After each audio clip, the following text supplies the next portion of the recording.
Av gottene til et nytt og avkjent år stinga spurningar sig naturlig opp. Hvordan har vi livet her til, og hvordan har året rannst? Det rikna løy, eller ferna kaos? Har vi stort etter til skaiva malen? Løy mot mest av nøktsemme, og hever mening og innihald såleis som I har livet løy mot til ferna år.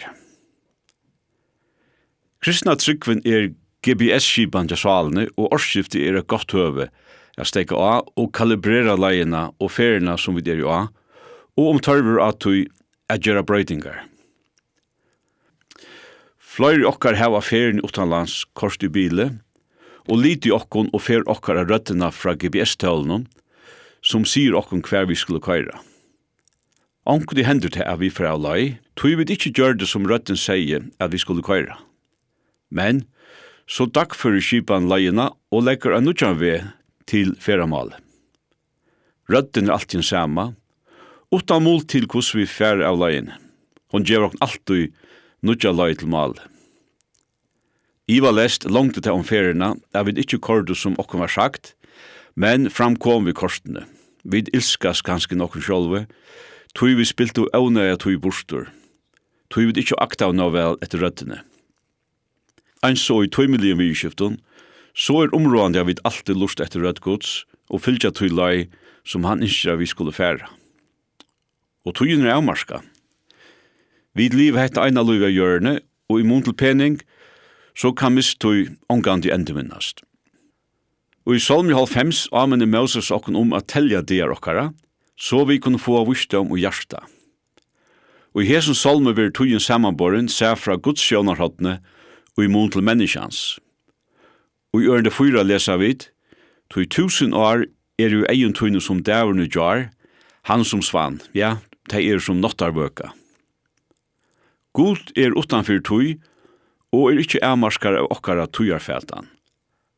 Moses brukar myndene av en sjåneiko som zoomar fra Guds matestokk til menneskjans matestokk, fra 335.000 døvun til ein dag, og fra 24 tøymon til ein nottarvøk, som atter bære negre feirtøymar. Vi tar öll finnje sama tal av tøymon I samdøknon, og sama tal av vikon året, utan mån til hver vi byggva eller koma fra, vi øya negv eller løyte, heva negva sia eller løytja sia, og omstøvner annars. Til tøy nøyut at vi drefesta tøy okkara, så vi bruker hana skila godt og til nytto. Vi kjenner hotetje at nek bra nøyut eller atråkante. Vi heva bra mottøk av sjukhusen, her atråkande hjelp ved vårt sjuklingon. Til eisen tuttningar mykje at sjuklingar var vidkjørd for det som bæger tøymon, men hine vera tikkne framom. Og I tøyar høy beskylja vid mittlen det som bra nøyut og det som tuttningar mykje. Det bra nøyut at sjukrabilen fer ut til ein som hever en hjertatilbor, tøyta snur seg minutter personen liver eller dør. Det tuttningar mykje at et hakka blodrus til en person vil vidkjørst, men det snur seg all oftast ikkje minutter, og kan vanliga boja til dagen etter, her tablettvidger kan settes til versk. Det tuttningar mykje. Hetta vi styra tøyene mellom det som atråkande og det som tuttningar mykje. Hever God skapar I okkara lengsjan lagt til rattes. God sier vi folksutt Israel, 6 dagar skal du arbeida, men kjenda dagen skal du kvila, det så teg du varar og teg du hestar, så skal du halda kvile deg. God gav tøymen bo at halda sabbaten, fyrir jeg sauna seg det som tuttningar mykje, men ikkje atråkant. Ta fast du tøy til det som du annars ikkje hever tøy til, og I meldrenon og gjeranstenen, som eit nu at vidja familie og viner, tega tøy til at tåsa saman, at hugsa og dvalja vid det som God hever givet her, og koma saman at minnast det som Kristus hever gjørst fyrir til av krossen, og som han gjer for det daglige, at han gonger I forbund fyrir det her.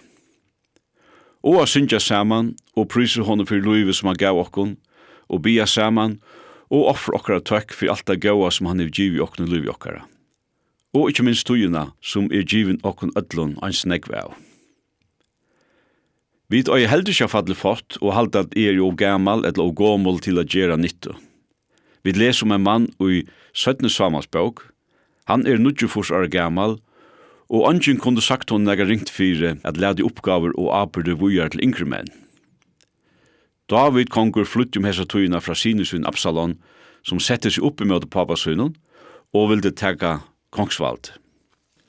David flytti etter ut i øyemørsna, hine medan Jordanana. Pastor og maktaver nådde David saman vi en lutten flotja mannen til bygdena Mahanaim. Her syrte Barsilai fyrir at David og menn hansar finko mat og drekka og sted a kvilla seg.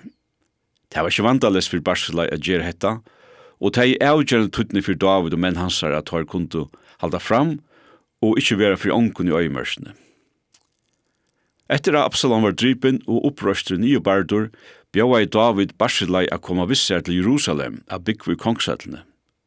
David var takksamur for det som Barsilai hei gjørst fyrir han, og yngstja djev hon ta beste av det beste til konge. At hugsa seg at liva i kongsætlene resten av løyvene. Men Barsilai sier nei. Og orsøkje vært han, at han var våren og gammal til slukka brøytingar løyvene. Gammal og deivur og veikur som han var, så han ikkje nega størst ui a byggvi iveflå saman vi David i kongsætlene. For tudjoaren sujan hei han kanska tidjo møte tilbånd vi glede, men nu var i årene blivit så negv og han var veikur og deivur. Hvor hever god hesa stuttu frasøkna henda gamla mannen Barsilai vi i frasøkna David? Til neivan for minne okna hos så stutt luvi edla veiklagana vi gjerst gammal. Nei, heldur haldi at det for minne okna nega tudninga mykje. Størsta tjenastan som Barsilai gjørde for David og folk hansara, og tann hendikjen luvi hansara, og som oppeborren at heva vi i bøyplene, hendte til han var forsara gammal. Barsilai kunne sagt han sa David og makta av menn hansara, koma, jo gammal a blanda meg på i struje middel David og Absalom. Lad yngre menn tek seg av hæson og hjelpa konge, tar orska seg nekk bedre enn jeg. Jeg har eisen i anna a bruka oktmoina til, som jeg har spart meg opp til edsarmoin. Og Absalom høyrer at jeg har hjalt David, kjemmer han kanskje å lebre åkon. Hvor skal jeg sette meg sjálvan og moin nivåa? Jeg har nokka hugsa i etlemoin. Men Barsilai får beina veien under a skipa hjelpna til David og menn hansara som var neistad. Barsilai ikkje var kommet David til hjelpar i neiene, ikkje godt å vite hva var hent vid tøymen her i øyemørsene, her kvørst var vått etla torsta fåa. Hetta var ein avgjera løta for Barsilai, og han sveig ikkje ta avstå, og David var bjargaur. Barsilai ikkje einast person i bøyplene som fram til ståra gjerer med endan av løyvesynen. Det negv dømi begge kvinner og menn som god brukte med endan av løyve tarra at gjøre størversk. Moses var furs ára gammal ta god kallei han i sina øymørsne, at færa aftur til Egyptaland, at løya jødiska fölki ur trela halten i Egyptalandet og heim i Kanasland. Han lødde fölki nastu 40 årene, inntil Josva tog iver Lørslna, og Josva var omlai furs år, ta han lødde fölki inn i landet, og helt av i heson til han døye 120 åra gammal. Som vi hugsa året som færi atrum bak, og fær inn i et nytt år, og myndi mer av god spyr og konstilleslige. To byr å sleppa at liva et år at træt. Lat meg høyra svært tog til henda spurningen. Jeg gav til et år at træt av livi at liva for en år siden. Hva brukte du det til? Herren gjevi at vi lust etter rødt hansara, og så han daglig i bøn og år i hansara, så at vi kunne ta under vid David i Salme 23. Han løyer meg etter røtten løyen, for navnsons skuld. Vi innskje ødlen et av Herren og signa nudjar, og Herrens signing og fri og koma til år.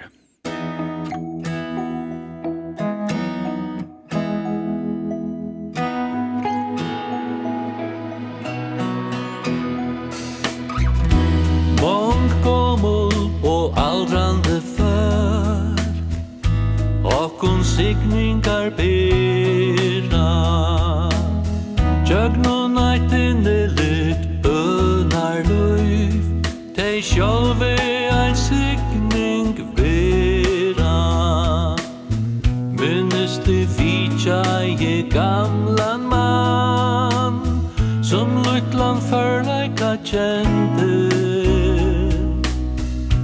Hjärsta nemande töktest mer, till Herran han ofta servente. Aldrande bönar för Gud så gör, de avväxt bera ett somon. Stinn räkva de sin fjör, och i bönen birket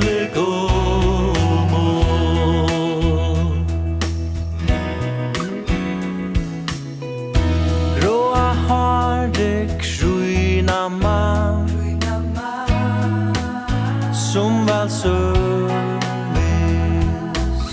Tå torra hodla bönar kär Ångan tøy ta tømmist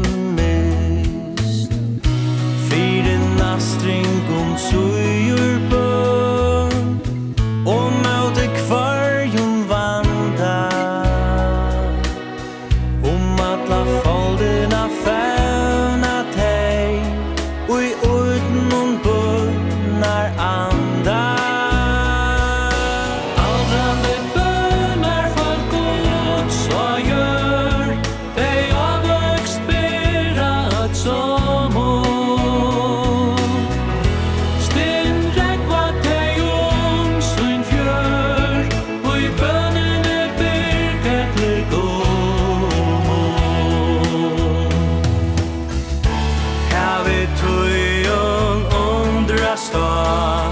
At Gud letur bøtsune buja Tell tøymon sutralia Nøyn just heim til sjæl